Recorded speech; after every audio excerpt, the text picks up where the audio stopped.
현대 사회에서 가장 충격적인 진실 중 하나는 부의 격차가 생각보다 훨씬 더 체계적이고 잔혹하다는 점입니다. 단순히 돈이 많고 적은 게 아니라 아예 다른 세계에서 살고 있다고 봐야죠. 마치 7층짜리 건물에서 각 층마다 완전히 다른 삶을 살고 있는 것과 같습니다. 오늘은 이 놀라운 부의 7단계를 하나씩 파헤쳐보면서 각 계층이 어떤 현실을 살아가고 있는지 적나라하게 들여다보겠습니다. 정말 놀라운 것은 단순히 돈의 차이가 아니라 완전히 다른 세상에서 살고 있다는 점이에요. 가장 밑바닥인 1단계부터 살펴보겠습니다. 여기는 말 그대로 매일이 전쟁터입니다. 아침에 눈을 뜨면 오늘 하루를 어떻게 버틸지부터 고민해야 하는 상황이죠. 집이라고 부르기도 민망한 곳에서 지내는 경우가 많습니다. 습기가 가득한 반지 하나 고시원, 아니면 친척집 한 모퉁이에서 눈치를 보며 살아가는 거죠. 전기나 수도 같은 기본적인 것들도 언제 끊길지 모르는 상황입니다. 요금을 못 내서 촛불을 켜고 지내거나 겨울에 전기장판 하나로 온 가족이 버텨야 하는 일도 다반사죠. 스마트폰 요금도 연체되기 일쑤고 인터넷은 사치품에 가깝습니다. 일자리는 있다가도 없고 있어도 하루벌이 수준이라 다음 달은커녕 다음 주가 보장되지 않습니다. 편의점 야간 아르바이트나 전단지 배포, 청소 일 같은 걸로 겨우겨우 버텨나가는 거죠. 노동의 강도는 높지만 보상은 턱없이 부족해서 몸과 마음이 동시에 무너져 내리는 경우가 많습니다. 건강관리는 사실상 포기해야 하는 상황이에요. 음식은 그냥 배만 채우면 다행인 수준입니다. 영양이나 맛 같은 건 사치고 라면에 계란 하나 넣으면 그날은 잘 먹었다고 생각해야 하는 상황이에요.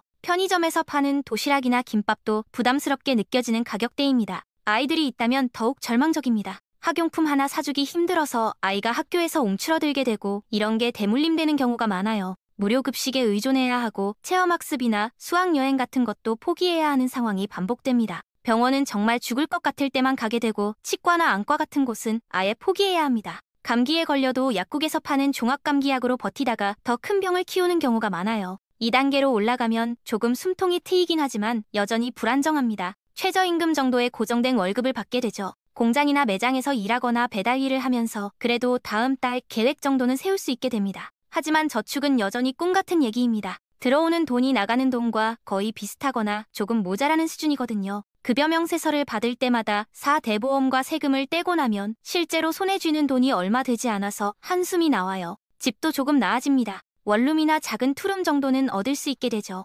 물론 보증금은 대출받거나 여기저기서 빌려야 하지만요. 월세 부담이 여전히 크지만 그래도 내 공간이 생긴다는 것만으로도 큰 의미가 있습니다. 가전제품들은 대부분 중고로 구입하고 새 것을 사더라도 할부로 몇 개월에 걸쳐서 내야 합니다. 이때부터 신용카드를 사용하기 시작하는데 한도가 낮아서 항상 조심스럽게 써야 해요. 매월 카드값 결제일이 되면 통장 잔고를 확인하느라 가슴이 철렁하는 경험을 하게 됩니다. 음식도 조금 다양해집니다. 가끔 치킨을 시켜 먹거나 외식을 할 수 있게 되죠. 하지만 여전히 세일하는 마트에서 장을 봐야 하고 고급 재료나 유기농 같은 건 엄두도 못 냅니다. 아이들 교육비가 큰 부담이 되기 시작하는 시기이기도 해요. 학원은 꿈도 못 꾸고 공립학교 다니면서 필요한 것들만 겨우 챙겨주는 수준입니다. 가끔씩 아이가 친구들과 놀러 가고 싶다고 할 때 용돈을 못 줘서 미안한 마음이 드는 경우가 많아요. 3단계에 도달하면 드디어 중산층이라고 부를 수 있는 생활이 시작됩니다. 부부가 모두 일하거나 한 명이 안정적인 직장에서 괜찮은 월급을 받게 되죠. 공무원이나 대기업 사무직, 전문직 등이 여기에 해당합니다.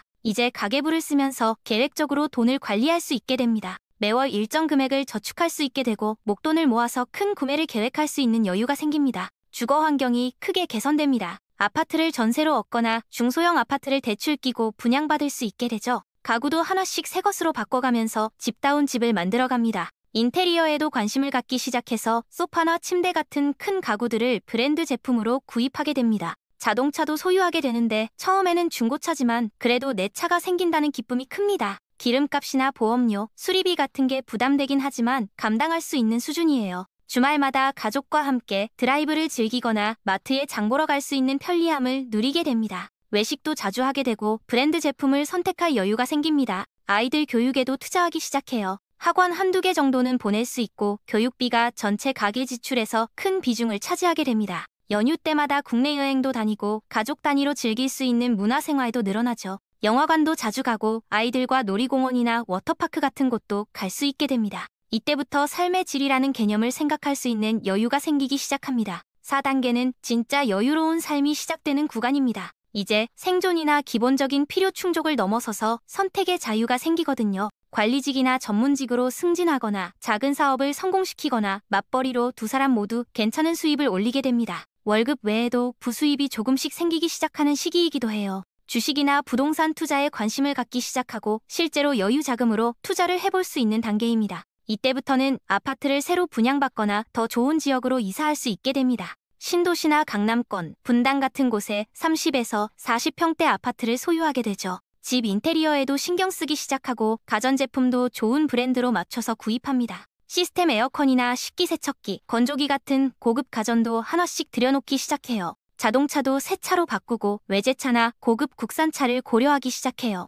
BMW나 벤츠 같은 브랜드가 더 이상 먼 얘기가 아니라 실제 구매를 고려할 수 있는 선택지가 됩니다. 음식 문화가 확 달라집니다. 유기농 식품이나 좋은 재료를 쓰기 시작하고 외식할 때도 맛집을 찾아다니게 되죠. 와인이나 좋은 술에도 관심을 갖게 되고 집에서 요리할 때도 다양한 재료를 시도해봅니다. 고급 레스토랑에서 식사하는 것도 특별한 날이면 충분히 가능한 수준이 됩니다. 아이들 교육은 이제 당연히 사교육을 시키고 국제학교나 특목고 입학도 고려하게 됩니다. 영어 유치원이나 개인 과외도 부담 없이 시킬 수 있고 아이의 특기나 재능을 키워주기 위한 다양한 투자가 가능해집니다. 해외여행이 일상이 됩니다. 1년에 한두 번씩은 유럽이나 일본, 동남아시아 여행을 가고 항공료나 숙박비를 크게 신경 쓰지 않게 되죠. 비즈니스 클래스도 가끔 이용해보고 좋은 호텔에서 묵는 것도 자연스러워집니다. 문화생활도 한층 업그레이드돼서 콘서트나 뮤지컬, 전시회 같은 곳을 자주 가게 됩니다. 골프나 승마 같은 고급 취미도 시작하는 경우가 많아요.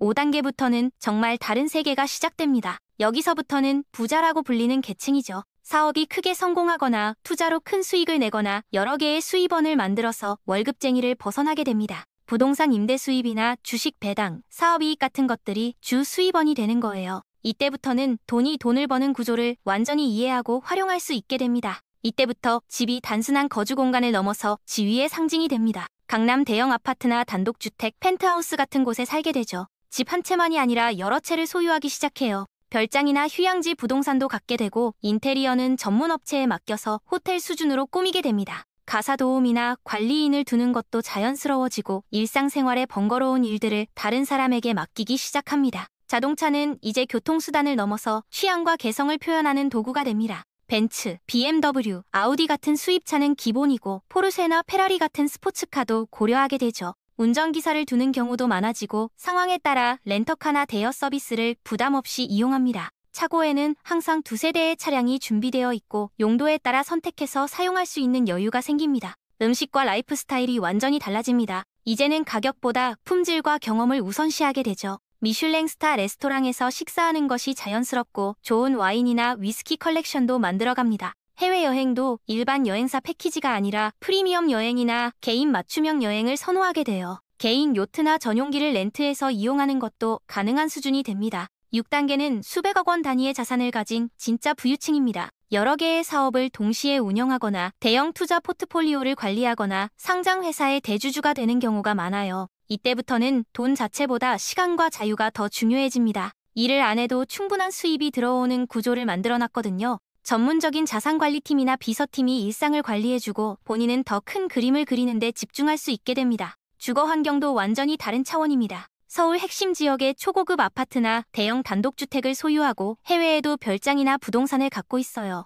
제주도나 경기도에 펜션이나 리조트를 소유해서 가족이나 지인들과 함께 쓰기도 합니다. 집마다 관리인이나 가사 도우미가 있어서 일상생활의 번거로움은 거의 없어지죠. 보안시설도 완벽하게 갖춰져 있고 프라이버시 보호를 위한 각종 시설들이 준비되어 있습니다. 이동수단도 한 차원 높아집니다. 개인 전용기까지는 아니더라도 퍼스트 클래스나 비즈니스 클래스는 당연하고 개인 요트를 소유하기도 해요. 해외 부동산 관리나 사업 때문에 한 달에 몇 번씩 해외를 오가는 경우도 많습니다. VIP 라운지나 전용 서비스를 이용하는 것이 일상이 되고 일반인들과는 완전히 다른 동선으로 움직이게 됩니다. 자녀 교육은 완전히 다른 수준이 됩니다. 국제학교는 기본이고 미국이나 영국의 명문 보딩스쿨에 보내는 것도 자연스럽죠. 개인 교사를 두거나 1:1 맞춤 교육을 시키기도 하고 어릴 때부터 다양한 문화와 예술을 경험할 수 있게 해줍니다. 하버드나 예일 같은 명문대 진학을 위한 모든 준비가 체계적으로 이뤄지고 인맥 형성까지 고려한 교육이 이루어집니다.